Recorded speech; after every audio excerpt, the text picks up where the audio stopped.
Tennessee This Week from WATE 6 on your side starts now.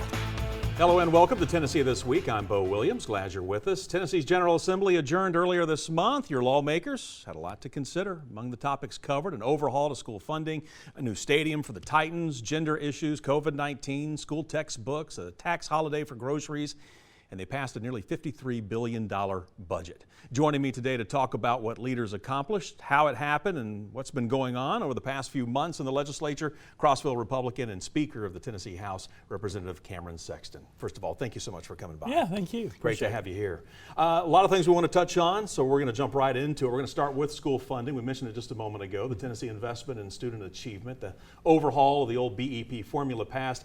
We've been reporting that it is student-based rather than district-based. It comes with a WATE system to kind of make sure funding goes to the students that have extra needs and rewards for schools for extra achievement. Kind of walk through for everybody how this is a good thing for the students, the teachers, and the communities. Yeah, and so basically the funding formula that we had, the BEP, was basically created in the 80s and it funded a 1980s model classroom. The new formula is going to fund the needs of today, which means we need more nurses, more guidance counselors. So those things are going to be funded at a different level to have more opportunities for those people to be in the classroom or in the schools with them. On top of that, then we're going to fund the students based on certain areas. There's going to be a base level funding that everybody gets, but then if you're in a high poverty area, economically disadvantaged area, if there's certain special needs things that you need, if you're vocational, there's extra money that's allotted in there for that child. So if your child or that child has more services, they'll have more money than someone else, and so that's how the funding formula will work, and I think it will be beneficial for us long term. Yeah, and I think you kind of touched on it, but we're doing talk a bit. I just want to ask you about some of the counties maybe haven't been successful under the old plan. Right. How is this going to benefit them? Then just kind of well, so we raised the funding for everybody, so sure. Everybody's going to get additional funding. And then the problem you have, especially in the rural communities, is they don't have a tax base that they can keep raising, say maybe what a Davidson County or Knox County can. Mm-hmm. For every dollar or penny that they raise, it doesn't equate to what you can generate here in Knox County. And so having a funding formula that's based on poverty and economically disadvantaged and other things, it helps them be able to have that additional funding for that student that's needed. Because if you have a student who has different needs than another, some may need more money than others, and so that's how this system should work. Okay. There have been some critics, and they've said this is kind of a backdoor pulling money out of traditional public schools and helping, I guess, charter schools. Kind of what's your reaction when you hear? Well, the charter school portion was moved into direct funding, so it's not part of the formula at all. So that was removed out at the request of a lot of input that we've had.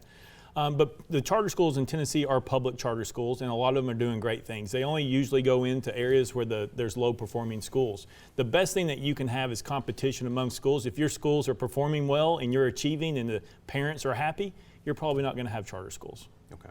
We're going to move on. We're going to talk about truth in sentencing. I know something you've been very passionate about. We were talking about it before we even went on the air. First of all, kind of explain this piece of legislation. Yeah, I mean, we have a criminal justice system with the sentencing guidelines that allow violent criminals to get out after serving less than 30% of their sentence. It doesn't help victims. It doesn't help anybody, to be honest with you. They just commit more crimes. We talk to law enforcement. We talk to DAs.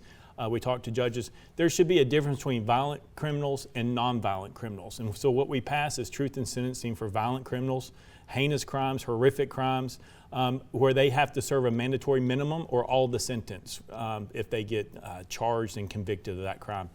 We think it will reduce crime. Common sense tells me longer sentences, more bad people in jail, lessens crime. We still have some rehabilitation programs mixed in with it, and so it's the best of both worlds. Governor Lee really wanted rehabilitation programs. That's in there. We wanted longer sentences. That's in there, so I think it's a good model.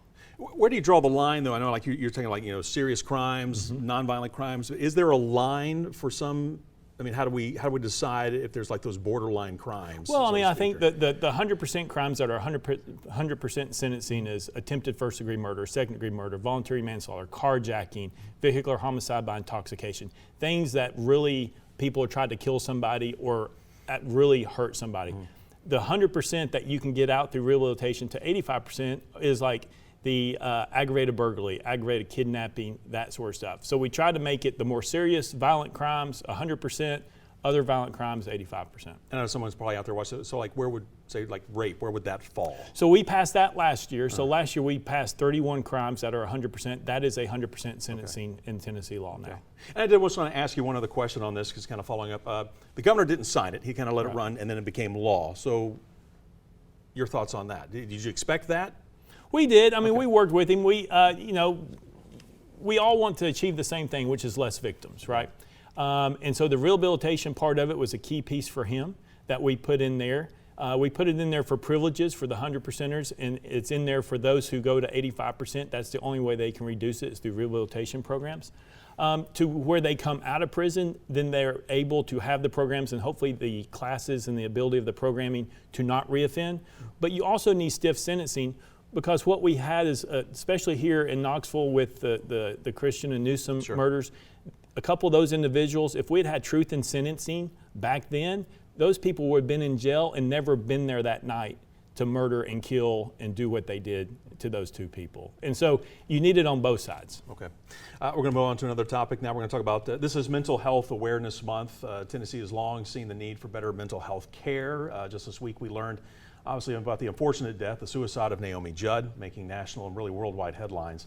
Here in Knox County, years ago we lost the North Shore Mental Health Institute, and we didn't get a replacement, meaning often the biggest mental health provider at times seems to be the county jail. Talk about the efforts coming out of Nashville right now to hopefully change that and improve the situation. Well, and I think that goes part to criminal justice reform, right? We want to talk about criminal justice reform. Everybody wants to talk about when they're in prison. It really starts well before that. K through 12 education is a prime example. Juvenile intervention programs for juveniles, mental health. So this year, we passed mental health courts. And so we have drug courts in the state of Tennessee where if you're addicted, instead of going to jail, if you go to rehab, you can go that route. We added mental health. We didn't have many mental health courts in our state. So if someone's committed a crime, there's a mental health court that they can go to get the help they need, not go to jail.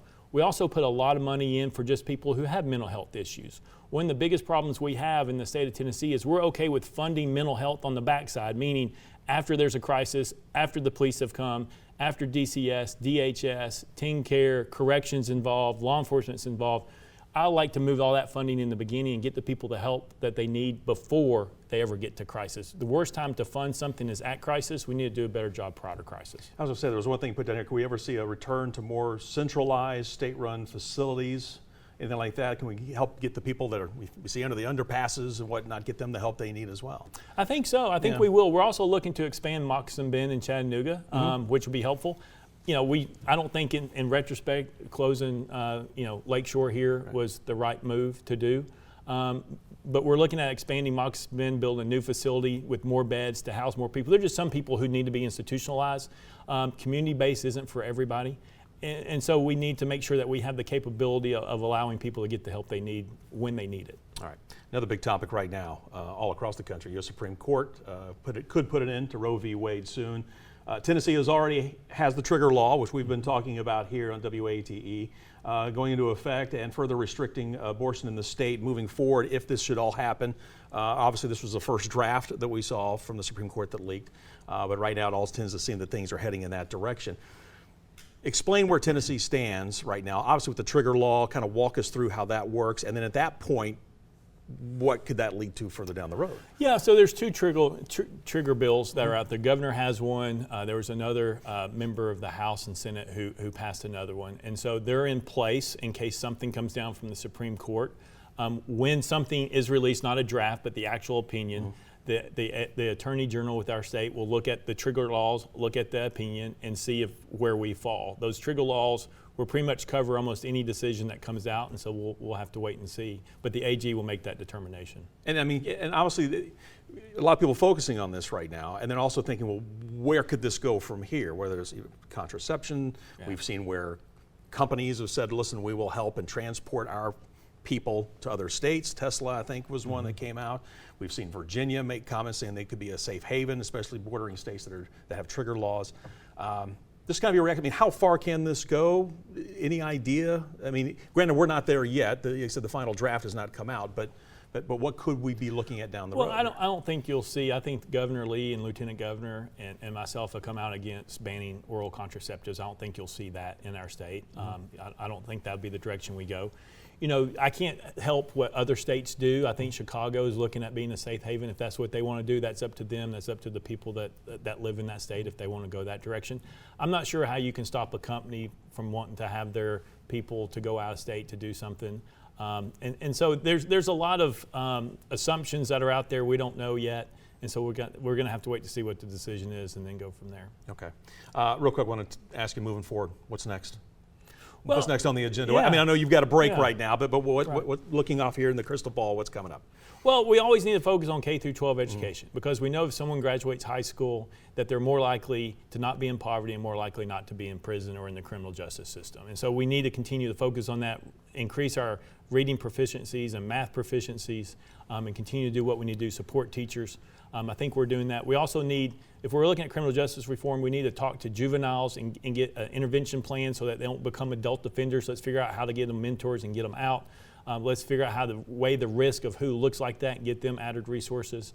I think you're going to see us continue to look at our budget very conservatively, provide tax relief. We did $300 million of this year in tax relief, put another $200 million in the rainy day fund. You know, we're the lowest tax state, the lowest debt state in the country. We probably have the most job growth. Our economy's growing. Everything's running very smoothly in our state, and we hope to keep it going that way. All right. We're out of time, but I know someone out there is wondering, yay or nay, you think the Titans get a new stadium?